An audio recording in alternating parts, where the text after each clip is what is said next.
গল্পটার নাম হচ্ছে আল মুতাকাল্লিমাতু বিল কোরআন। যে নারী সবসময় শুধু কোরআন দিয়ে কথা বলে। গল্পের নাম কি? যে নারী শুধু কি দিয়ে কথা বলে?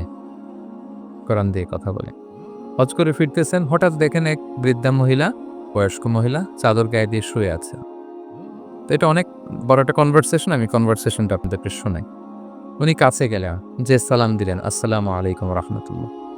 সালামের উত্তরে বৃদ্ধা মহিলা স্বাভাবিকভাবে উত্তর না দিয়ে একটা কোরআনের আয়াত তেলাওয়াত করল। তিনি তেলাওয়াত করলেন, সালামুন কওলাম মিনার রাব্বির রহিম, মানে দয়াময় প্রতিপালক আল্লাহর পক্ষ থেকে তোমার প্রতিও সালাম। এটা একটা কোরআনের আয়াত, কিন্তু এটা দিয়ে উত্তর হয়ে যায় সালামের। কি বলেন? আচ্ছা, গেল। এবার আব্দুল ইবনে মুবারক জিজ্ঞেস করলেন, মাযা তাসনাঈনা ফি হাযাল মাকান, এখানে কি করেন আপনি? কি করতেছেন একা একা? এই প্রশ্নের উত্তরও ভদ্রমহিলা একটা কোরআনের আয়াত তেলাওয়াত করে দিলেন। উনি তেলাওয়াত করলেন, ওয়ামাই ইউদলিল ফালা হাদিয়া লাহ, মানে আল্লাহ যার পথ ভুলায় দেয় তার পথ দেখানোর কেউ নাই। মানে বুঝাইতে চাইলেন আমি পথ হারাই ফেলছি। কি বুঝাইতে চাইলেন? পথ হারাই ফেলছি, মানে উনি এমনভাবে কোরআনের আয়াত চুজ করে যাতে উত্তর হয়ে যায়। তো এবার উনি জিজ্ঞেস করলেন, আইনা তুরিদিন, তো পথ হারাই ফেলছেন তো বুঝলাম, আয়াত থেকে এটা বোঝা যায়, তো আপনি কোথায় যাচ্ছেন? ডেস্টিনেশন কোথায়? উনি আবার একটা আয়াত তেলাওয়াত করলেন, সুবহানাল্লাযী আসরা বিআবদিহি লাইলাম মিনাল মাসজিদিল হারামি ইলাল মাসজিদিল আকসা। রাসূল সাল্লাল্লাহু আলাইহি ওয়াসাল্লাম মেরাজের আগে যে ইসরা হয়েছিল, মসজিদুল হারাম থেকে মসজিদুল আকসায় রাসূল সাল্লাল্লাহু আলাইহি ওয়াসাল্লামকে আল্লাহ নিয়েছিলেন, এটা তেলাওয়াত করলেন। তো বুঝাতে চাইলেন আমিও আপনার মতো হজে আসছিলাম মসজিদুল হারামে, আর যাচ্ছি মসজিদুল আকসা, মানে ফিলিস্তিন আমার বাড়ি। মসজিদুল আকসা কোন দেশে? ফিলিস্তিনে। আয়াত এমনভাবে উনি পিক করেন যাতে করে উত্তর হয়ে যায়। উনি বোঝাতে চাইলেন আমিও হজ করতে এসেছিলাম, যাচ্ছি কোথায়? ফিলিস্তিনে, মসজিদুল আকসা যে দেশে আছে। তো উনিও বুঝে গেলেন যে তাহলে আপনি মসজিদুল আকসায় যাচ্ছেন। তো এবার জিজ্ঞেস করলেন, আনতুম মুনযু কাম ফি হাযাল মাকান, তো এখানে একা একা পড়ে আছেন কয়দিন? আবার কোরআনের আয়াত, সালাসা লায়ালিন সাবিয়্যা, টানা ৩ দিন ৩ রাত এখানে আছে। এটা কোরআনের আয়াত একটা। আবার জিজ্ঞেস করলেন উনি, মা আরা মাআকি তাআমান তাকুলিন, তো একা যে পড়ে আছেন আবার ৩ দিন, তো আপনি খাচ্ছেন কি? বেঁচে আছেন কি খাচ্ছে? ভদ্রমহিলা আবার একটা আয়াত তেলাওয়াত করে দিলেন। তিনি পড়লেন, হুয়া ইউতঈমুনি ওয়া ইউসকিন, ইব্রাহিম আলাইহিস সালামের কথা, যে ওই আল্লাহ তাআলাই আমারে খাওয়ায়, আল্লাহই আমাকে পান করে। আল্লাহ তাআলা ব্যবস্থা করেছেন আমার। তো এইবার উনি অবাক হচ্ছেন, আমি এত বড় মুহাদ্দিস আব্দুল্লাহ ইবনে মুবারক ইমাম বুখারীর উস্তাদ, আমি স্বাভাবিকভাবে কথা বলি আর যাই প্রশ্ন করি একটা আয়াত তেলাওয়াত করে দেয় আর ওটা দিয়ে উত্তর হয়ে যায়। কি মহিলার সন্ধান পেলাম না। তো উনি বলতেছে, ফাবি আইয়ি শাইইন তাতাওয়াদ্দাইন, ৩ দিন যে এখানে আছেন মরুভূমির বালুর মধ্যে ওযু করেন কিভাবে? উনি আবার একটা আয়াত তেলাওয়াত করলেন, ফাইন লাম তাজিদু মাআন ফাতায়াম্মামু সাঈদান তাইয়্যিবা, মানে আল্লাহ এই আয়াতে বলেছেন যদি তোমরা পানি না পাও পবিত্র মাটি দিয়ে তায়াম্মুম করে নিও। তো বুঝাতে চাইলেন পানি নাই তো কি হয়েছে, বালু তো আছে, তায়াম্মুম করে নামাজ পড়ি। আল্লাহু আকবার।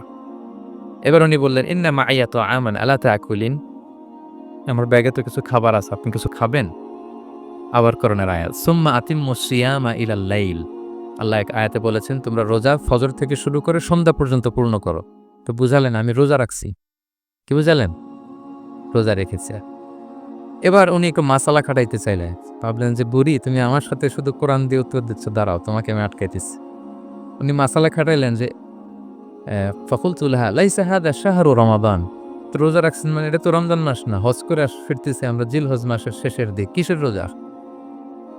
ওই মহিলা আবার একটা আয়াত তেলাওয়াত করলেন যে ওমান তাতাওয়া খায়রান ফাইনাল্লাহা শাকিরুন আলিম, আমি রমজানের ফরজ রোজা রাখি না, এখন আমি নফল রোজা রেখেছি। আয়াতের অর্থ হচ্ছে তোমরা নফল যা করো এগুলোর প্রতিদান আল্লাহ তোমাদের বুঝিয়ে দেবে। রমজান না ঠিক আছে জিলহজ, কিন্তু আমি কি রোজা রেখেছি? নফল রোজা। এইবার উনি ধরছেন মাসালা, এবার বলতেছে উবি হালান আল ইফতার ফিস সাফার, সফরে তো রোজা ভাঙা যায় যাচ্ছে, রোজা তো ভাঙা যায়, খান একটু। এবার উনি কোরআন থেকে আবার তেলাওয়াত করলেন, ওয়া আনতা সুমু খায়রুল লাকুম ইন কুনতুম তা'লামুন, আল্লাহ যে আয়াতে বলেছেন যে সফরের রোজা ভাঙা জায়েজ আছে, ওই আয়াতের শেষে আবার আল্লাহ বলছেন যদি রাখো সওয়াব বেশি পাবো। কেউ অসুস্থ হলে রোজা ভাঙবে, সফরের রোজা ভাঙবে। এই আয়াতের শেষে হচ্ছে ওয়া আনতা সুমু খায়রুল লাকুম ইন কুনতুম তা'লামুন, তবে রোজা যদি রাখো এটা ভালো যদি তোমরা বুঝতে। এবার উনি আর যাবে কোথায়? দিশেহারা হয়ে এবার জিজ্ঞেসই করে ফেলছে, লিমাযা লা তুকাল্লিমিনি মিসলা মা উকাল্লিমুকি। আচ্ছা মা, এবার বলেন, আমি আপনার সাথে যেভাবে কথা বলি আপনি এভাবে কথা বলেন না কেন? কিছু জিজ্ঞেস করলে কোরআনের আয়াত বলেন কেন? আমি কথা বলতেছি, আপনি আমার সাথে এভাবে কথা বলেন। কিছু জিজ্ঞেস করলে কোরআনের আয়াত কেন? এটার উত্তরে উনি আরেকটা কোরআনের আয়াত উনি পড়লেন, মা ইয়ালফিযু মিন কাউলিন ইল্লা লাদাইহি রাকীবুন আতীদ। আল্লাহ বলেছেন, তোমরা মুখ দিয়ে যাই বের করো এটা লিখে রাখার জন্য দুই কাঁধে রাকিব আতীদ আছি। ব্যাস, তুলে রাখে। তার মানে আমি যে তোমার সাথে কথা বলতেছি প্রত্যেকটাই তো রেকর্ডেড হয়, রেজিস্টার্ড হয়। সো এমন কিছু বলি যেটাতে সওয়াব হয়, যেটাতে ভুল না হয়। আল্লাহু আকবার, সুবহানাল্লাহ। কি নারী ছিল, কেমন নারী তিনি ছিলেন? কি পুরো ঘটনাটা শুনবেন? হ্যাঁ, শেষ করব ঘটনাটা। আচ্ছা, তো উনি অবাক হলেন যে কি মহিলা, এরকম মহিয়সী গরীয়সী নারীও পৃথিবীতে আছে। তো উনি বললেন, ঠিক আছে মা, আপনি যেহেতু পথ হারাই ফেলছেন, আমার ওটটাকে আমি নিয়ে আসি। ফাহাল্লাকা আন আহমিলুকি আলা নাফাতি হাদিহি ফাতুদরিকিল কাফেলা। আমার ওটটা নিয়ে আসি, ওটে বসেন, আমি আপনাকে এগিয়ে দিয়ে কাফেলাতে যুক্ত করে দেই। আপনি কি রাজি আমার ওটে বসবেন? আবার কোরআনের আয়াত, ওমা তাফআলু মিন খাইরিন ফাইনাল্লাহা বিহি আলিম। তোমরা যত ভালো কাজ করো আল্লাহ সেটা জানেন। মানে তোমার এই ভালো কাজ আল্লাহ জানেন, আল্লাহ এর প্রতিদান দিবেন। কলা ফাআনাখতু নাকাতি, আমি ওট বসালাম এবং বললাম ওঠেন। উনি যখন উঠতেছে আমি এভাবে তাকায় আসা। তা আমি যে তাকায় আছি, উনি একটা আয়াত তেলাওয়াত করলেন যে কুল্লিল মুমিনিনা ইয়াগুদ্দু মিন আবসারিহিম। এর অর্থ হচ্ছে, নবী হে, মুমিনদেরকে বলুন তারা যেন পরনারী দেখে তাকায় না থেকে চোখ যেন নিচে রাখে, তারা যেন চক্ষু অবনমিত করে। মানে বুঝাতে চাইলেন যে আমি তো বেগানা নারী, পরনারী, তা আমি উঠতেছি, আপনি তাকায়। সে হয়তো তাকায় আছে যে বৃদ্ধা মহিলা, উঠতে যদি কষ্ট হয় পড়ে যায়। তো উনি যখন দেখতেছেন তাকায় আছে, উনি বলতেছে কুল্লিল মুমিনিনা ইয়াগুদ্দু মিন আবসারিহিম। নবী হে, বলুন বিশ্বাসীদের তারা যেন চোখ নিচের দিকে করে রাখি। তো উনি লজ্জা পেয়ে গেলেন। ফাগাদাততু বাসারি, আমি লজ্জায় চোখ নামালাম। এরপর আমি বললাম, ইরকাবি ওয়াকাদ আকালতু নাকাত, ওঠেন। আমি এবার ওটের রশি ধরে টানতে আরম্ভ করলেন। ভদ্রমহিলা উঠেই আবার কোরআনের আয়াত পড়লেন, যেটা আমরা গাড়িতে বা কোনো বাহনে উঠলে পড়ি। তিনি পড়তে আরম্ভ করলেন, সুবহানাল্লাযী সাখখারা লানা হাযা ওয়া মা কুন্না লাহু মুকরিনিন ওয়া ইন্না ইলা রাব্বিনা লামুনকালিবুন। প্রশংসা সে আল্লাহর, যে আল্লাহ এই বাহনকে আমাদের জন্য বশীভূত করে দিয়েছেন। তিনি বশীভূত না করলে আমরা তো এটাকে বশীভূত করতে পারতাম না। আপনারা যখন গাড়ি স্টার্ট দিবেন এই দোয়াটা পড়েন তো আপনারা? গাড়ি স্টার্ট দিলে, বিমানে উঠলে, ঘোড়ায় উঠলে, যে কোনো বাহনে উঠলে এটা পড়তে হয়, কোরআনের আয়াত। তিনি বললেন, আমি এবার উঠলাম, ওটের জিমাম ধরে টানতে লাগলাম আর একটু হই হই শব্দে ওট চালাতে লাগলাম, যাতে করে তাড়াতাড়ি যাওয়া যায়। উনি কোরআনের আয়াত বললেন, ওয়াকসিদ ফি মাশি ওয়াগদুদ মিন সাওতিক। কোরআনের আয়াত মানে তোমার চলার ক্ষেত্রে তুমি মধ্যম পন্থা অবলম্বন করো আর গলার সাউন্ডটা একটু ছোট করো। এটা কিন্তু লোকমান হাকিম তার ছেলেকে বলেছিলেন যে, বাবা তুমি যখন হাঁটবে মধ্যম পন্থায় হাঁটবে আর শাউট করবে না, নয়েজ করবে, কণ্ঠটাকে নিচু করবে। এই আয়াতটা উনি পড়ে দিলাম। মানে বুঝাতে চাইলেন আপনি হাজি মানুষ, খস করে আসছেন, এইভাবে যাচ্ছেন কেন? আপনি স্লোলি যান। ফাজাআলতু আমশি রুয়াইদান ওয়া আতারান্নামু বিশআর। এরপর আমি আস্তে আস্তে যেতে লাগলাম আর কবিতা আবৃত্তি করতে লাগলাম। আরবদের অভ্যাস ছিল, তারা শত শত লাইন কবিতা মুখস্থ পারত। দিনকে দিন মরুভূমিতে চড়তো আর কবিতা পড়তে। তো আমি কবিতা গুনগুন গুনগুন করে কবিতা পড়তেছি আর যাচ্ছি। এই মহিলা পেছন থেকে আয়াত তেলাওয়াত করলেন আবার, ফাকরাউ মা তায়াসসারা মিনাল কোরআন। মানে কোরআনের যেখান দিয়ে সহজ লাগে ওইখান দিয়ে পড়েন। মানে বুঝাতে চাইলেন কবিতা পড়লে কি লাভ, আপনি কোরআন পড়েন। উনি আবার লজ্জা পেয়ে কোরআন পড়তে আরম্ভ করলেন। এবার যেতে যে কাফেলা থেকে উনি মিসিং, যে ক্যারাভেন থেকে মিসিং, ওই ক্যারাভেনের সাথে যুক্ত হলেন। এবার জিজ্ঞেস করলেন যে, হাদিহিল কাফেলা মান লাকি ফিহা, এই তো আপনার কাফেলা, এখানে কে আছে আপনার, কেউ আছে? আবার কোরআনের আয়াত, আল মাল ওয়াল বানুনা জিনাতুল হায়াতিদ দুনিয়া, অর্থাৎ সম্পদ, সন্তান, এগুলো আল্লাহর দেয়া নেয়ামত।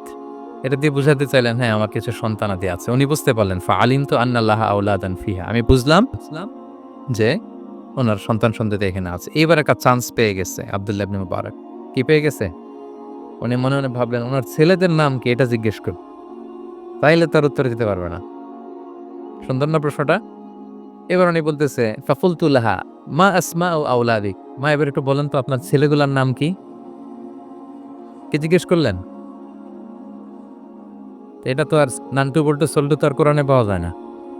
আমরা নাম রাখি কি? সল্টু বল্টু কোরআনে আছে? নাই। তো উনি এবার চান্স নিলেন, এবার জিজ্ঞেস করি আপনার ছেলের নাম কি? এইবার আর উত্তর থাকবে না। অনেকক্ষণ আমার সাথে করছেন। তো জিজ্ঞেস করতেছে লাহা ওয়ামা আসমা ও আওলাদিক, আপনার ছেলেদের নাম কি একটু বলেন তো। এই প্রশ্নের উত্তরে উনি ৩টা আয়াত তেলাওয়াত করছে। এতক্ষণ তো একটা, এখন কয়টা? এখন ৩ নম্বর গিয়ারে চালাইতেছে। উনি প্রথম আয়াত তেলাওয়াত করলেন ওয়াত্তাখাযাল্লাহু ইব্রাহিমা খলিলা, এরপরে বললেন ওয়া কাল্লামাল্লাহু মূসা তাকলিমা, সবশেষে বললেন ইয়া ইয়াহইয়া খুযিল কিতাবা বিকুওয়া। আল্লাহু আকবার। আমি ইব্রাহিমকে খলিল হিসেবে নিয়েছি, মূসাকে কালিমুল্লাহ বানিয়েছি এবং ইয়াহইয়াকে বলেছি হে ইয়াহইয়া তুমি তাওরাত কিতাবকে শক্ত করে ধরো। তার মানে বুঝাতে চাইলেন আমার বড় ছেলের নাম ইব্রাহিম, পরের ছেলের নাম মূসা, ছোট ছেলের নাম ইয়াহইয়া। সুবহানাল্লাহ পড়বেন না? কি নারী ছিলেন। কোরআনের বাইরে যেন যাওয়া না লাগে, কোরআন থেকে ছেলেদের নাম চুজ করে রাখছেন। ছেলেদেরকে ডাকলে এই নামই ডাকেন। এরপর ছেলেদেরকে ডাকলেন কোরআনের আয়াত পড়ে ফাবাআসু আহাদাকুম বিওয়ারিকিকুম হাযিহি ইলাল মাদিনাতি ফালইয়ানজুর আইয়ুহা আজকা তুআমান ফালইয়াতিকুম বিরিজকিম মিন। এটা সূরা কাহফের একটা আয়াত। গুহাবাসী ৭ জন যুবক যখন ঘুমিয়ে পড়েছিল, ৩০৯ বছর পরে যখন জেগেছিল, একজনকে টাকা দিয়ে বলেছিল যাও তুমি কিছু খাবার নিয়ে আসো। এই আয়াত বুঝাইয়া তিনি ছেলেদের বুঝাইলেন যে মেহমান আসছে, কিছু নিয়ে আসো খাবার, ওনারা খাওয়াইতে হবে। উনি অনেক হেল্প করছে আমাকে। তো ছেলেরা খাবার নিয়ে আসলো। খাবার দেওয়ার পরে মহিলা আবার কোরআনের আয়াত কুলু ওয়াশরাবু হানিআম বিমা আসলাফতুম ফিল আইয়ামিল খালিয়া। এটা আসলে আল্লাহ তাআলা জান্নাতীদেরকে বলবেন। আমরা যখন জান্নাতে ঢুকবো আল্লাহ বলবে কুলু ওয়াশরাবু হানিআম বিমা আসলাফতুম ফিল আইয়ামিল খালিয়া। এই দুনিয়াতে এত জুলুম নির্যাতনের শিকার হয়েছে, এত নেক কাজ করেছো, প্রতিদান হিসেবে আজকে জান্নাতের এই নাজ নেয়ামত ভোগ করো। বৃদ্ধ মহিলা এই আয়াতটা বললেন, তার মানে মরুভূমিতে অনেক কষ্ট করেছেন আপনি আমার জন্য, এখন আপনি আমার পক্ষ থেকে এই হসপিটালিটি রিসেপশন এ আপ্যায়ন গ্রহণ করুন। এবার উনি বলতে আরম্ভ করলেন, ছেলেদেরকে বললেন কুলতু আল আনা তুআমাকুম আলাইয়া হারাম। এই ছেলেরা এই খাবার আমার জন্য হারাম, হাত্তা তুখবিরুনি বিআমরিহা, যতক্ষণ না এই মহিলাকে এর হিস্ট্রি যতক্ষণ না আমারে না বলো। আগে বলে এই ভদ্র মহিলা কে, কি তার ঘটনা, যতই দেখছি অবাক হচ্ছি, যতই শুনছি অবাক হচ্ছি, কে সে। যাই বলি শুধু কোরআন দিয়ে বলে, ঘটনাটা কি। এবার ছেলেরা বলল ফাকলু হাযিহি উম্মুনা, ইনি আমাদের মা। লাহা আরবাউনা সানা, ওনার বয়স ৪০ বছর। লাম তাতাকাল্লাম ইল্লা বিল কুরআন, জীবনে কোনোদিন কোরআন ছাড়া মুখ দিয়ে অন্য কোনো কথা বলেনি। মাখাফাতা আন তাযিল্লা ফায়াসকাতা আলাইহির রহমান, এই ভয়ে যে কোন কথায় আল্লাহ আবার নারাজ হয়ে যায়, আমার কোন কথায় আবার কোন ভুল হয়ে যায়, আমার কোন কথায় আবার রহমান আমার উপর নারাজ হয়ে যায়। এজন্য আমরা আমাদের জন্মের পরে জীবনে আমার মাকে কোরআন ছাড়া কোনো কথা বলতে শুনিনি।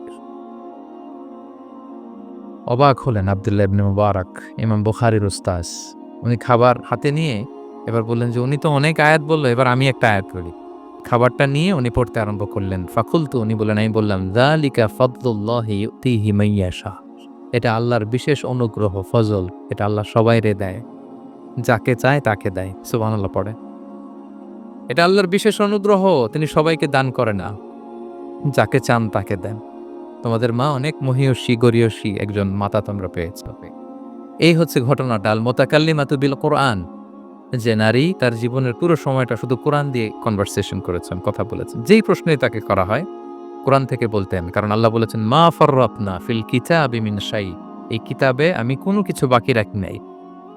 মানব কল্যাণের, মানব প্রয়োজনীয়, হিউম্যান ডিমান্ড যা দরকার সব আল্লাহ বলে দিয়েছেন। তিবিয়ানাল লিকুল্লি শাই, সবকিছুর সুস্পষ্ট ব্যাখ্যাই কোরআন আইছে। আল্লাহ বলেন লাউ আনসালনা হাদাল কুরআনা আলা জাবাল লারাআইতাহু খাশিআম মুতাসাদ্দিআম মিন খাশিয়াতিল্লাহ, এই কোরআনকে আমি পাহাড়ে নাজিল করলে পাহাড় চূর্ণ বিচূর্ণ হয়ে যেত। আলাস্কা মাউন্টেন রেঞ্জ, আলপস পর্বতমালা, মাউন্টেন এভারেস্ট ভেঙে চুরে খান খান হয়ে যেত। সে কোরআনকে আল্লাহ তাআলা আমাদের উপরে নাজিল করেছে। আমাদের রেসপন্সিবিলিটি অনেক বেশি। আজকে আমি কতগুলো কোরআনের আয়াত তেলাওয়াত করছি, কেউ কি গুনতে পারবেন? শত শত কোরআনের আয়াত তেলাওয়াত করেছি, কারণ কোরআন নিজেই নিজের পরিচয় দিতে সক্ষম, কারো লাগে না। কোরআন নিজেই বলতে পারে, যেই প্রশ্ন আপনি ছুড়ে দিবেন কোরআন নিজেই আনসার করে দিবে, নিজেই আপনাকে অ্যাড্রেস করবে, নিজেই আপনার সমাধান হাজির করবে। সেই মহাবিশ্বের মহাবিশ্বয় মহাগ্রন্থ আল কোরআনকে আল্লাহ তাআলা এই মাসে নাজিল করেছেন, যেই মাস আমরা কাটাচ্ছি। আল্লাহ বলেন শাহরু রমাদান আল্লাযী উনজিলা ফীহিল কুরআন, এই রমাদান মাসে আমি এই কোরআনকে নাজিল করেছি। কোরআন নাজিলের মাস। আজকের এই কায়েত ফাউন্ডেশন ইফতার প্রোগ্রাম তখনই সার্থক হবে যখন আমরা নিজেদের সাথে নিজেরা এই কমিটমেন্ট করব, এই প্রত্যয় ব্যক্ত করব যে আমি কোরআন শুদ্ধভাবে পড়তে চাই, এই কোরআনকে আমি বুঝতে চাই, এই কোরআনকে আমি হৃদয়ে ধারণ করতে চাই, আমি তাদাব্বুরে কোরআন করতে চাই, কোরআনে কি মেসেজ আল্লাহ দিল এটা আমি জানতে চাই। কি ভাইয়েরা, আমরা জানতে চাই কি চাই না? যারা আমরা কোরআন শুদ্ধ করে পড়তে পারি না, আমরা যেন তার তীরের সাথে তাজবিদের সাথে কোরআন তেলাওয়াতটা শিখে নিই। রাজি আছেন তো? যে যে এলাকায় থাকেন ওই এলাকার সুরাউতে, ওই এলাকার ইমাম সাহেবের সাথে একটা ছোট্ট গ্রুপ করে আপনারা কোরআন শিক্ষার আসর করবেন। সন্ধ্যাকালীন কোরআন শিক্ষার আসর, বয়স্কদের কোরআন শিক্ষার আসর। লজ্জা নেই, বাঁচতে হলে জানতে হবে, বাঁচতে হলে জানতে হবে। যারা শুদ্ধ করে পড়তে জানি তারা যেন নিয়মিত কোরআনের অর্থ পড়ি। এখন অনেক কোরআনের অ্যাপস পাওয়া যায়, আপনি অর্থ পাবেন, তাফসির পাবেন, অ্যাক্সেসটা অনেক সহজ হয়ে গেছে, বড্ড সহজ। No excuse will be granted that day. সেদিন কোনো অজুহাত আপনি দিতে পারবেন না আল্লাহর কাছে যে আল্লাহ এই কারণে পারি না। আল্লাহ বলবে মালয়েশিয়া এসে তো ভাসাম লাইও শিখে হয়েছ, তো ভাসাম লাইও পারো, কোরআন পারো না কেন?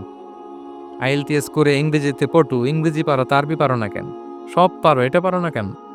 কোনো এক্সকিউজ আল্লাহ গ্রহণ করবেন না। আমাদেরকে কোরআন বুঝতে হবে, আমাদেরকে কোরআন জানতে হবে। কোরআনকে আল্লাহ তাআলা সহজ করেছেন। আল্লাহ বলেছেন ওয়ালাকাদ ইয়াসসারনাল কুরআনা লিযিকির ফাহাল মিন মুদ্দাকির। কে আছে কোরআন শিখবে? কোরআনকে আমি সহজ করেছি। সো আমরা যেন কোরআন শিখি, কোরআনের অনুবাদ পড়ি, কোরআনের তাফসীর পড়ি। আল্লাহ তাআলা আমাদের যে মেসেজ বা বার্তা দিতে চেয়েছেন সেটা যেন আমরা হৃদয়ঙ্গম করি। আল্লাহ তাআলা বলেন আফালা ইয়াতাদাব্বারুনাল কুরআন আম আলা কুলুবিন আকফালুহা। ওরা কি কোরআন নিয়ে তাদাব্বুর করবে না? চিন্তা গবেষণা করবে না? একটু চিন্তাশীল হবে না? নাকি ওদের অন্তরের মধ্যে তালায় ঝং ধরে গিয়েছে? সো আমাদের এই দীর্ঘদিনের জং ধরে যাওয়া তালা খোলার জন্য আল্লাহ তাআলা রিমাইন্ডার হিসেবে রমাদান আমাদেরকে পাঠিয়েছেন, কোরআনের মাস। আমরা যেন কোরআনের মাসে কোরআনের সাথে নিজেদের সম্পর্ক গড়ে তুলি, আমরা যেন কোরআনময় করে তুলি আমাদের এবারের রমাদান। আমি আমার ভেরিফাইড পেজ থেকে, ভেরিফাইড ইউটিউব চ্যানেল থেকে কোরআনের একটা লাইভ সিরিজ করি, সূরাতুন নূর। সূরাতুন নূরের 2টি পর্ব আমরা করেছি, আরও 2টি পর্ব, এগুলো আপনারা শুনবেন। কোরআনের প্রোগ্রামগুলোতে আসবেন, কোরআনের আসরগুলোতে জানবেন। কোরআন পারি না, কোরআন বুঝি না, এই কথা যেন আমাদের মুখ দিয়ে কারো বের না হয়। আমরা সবাই কোরআন জেনে বুঝে মরতে চাই। কি রাজি আছেন তো সবাই? আল্লাহ তাআলা আমাদের সবাইকে কথাগুলো বোঝার ও আমল করার তৌফিক দান করুক। আমরা যেন কোরআনের সাথে নিজেদের সম্পর্ক করতে পারি। কোরআন যেন দুনিয়াতে যেমনি আমাদের সাথী, কবরেও যেন আমাদের সাথী হয়, এবং কোরআন যেন আমাদের পক্ষে সাক্ষী দেয় in the day of judgement. কিয়ামতের দিন কোরআন সাক্ষী দেবে, আল্লাহ বলে আমি সেই সাক্ষী গ্রহণ করব। কোরআন সুপারিশ করবে, আল্লাহ বলে সেই সুপারিশ আমি গ্রহণ করব। সো আমরা যেন বেশি বেশি কোরআন তেলাওয়াত করি, যাদের খতম দেওয়ার সুযোগ আছে শুরু থেকে শেষ পর্যন্ত রেসাইটেশন করি, অর্থ যেন পড়ি, এবং কোরআনের সাথে যেন আমরা অ্যাটাচমেন্ট করে তুলি, সুসম্পর্ক, একটা স্ট্রং অ্যাটাচমেন্ট। পারা যাবে তো ইনশাআল্লাহ? আল্লাহ তাআলা আমাদের সবাইকে কথাগুলো বোঝার আমল করার তৌফিক দান করুক। হাযা মা ইনদি ওয়াল ইলমু ইনদাল্লাহ আলাইহি তাওয়াক্কালতু ওয়া ইলাইহি উনীব। আসসালামু আলাইকুম ওয়া রাহমাতুল্লাহি তাআলা ওয়া বারাকাতুহু।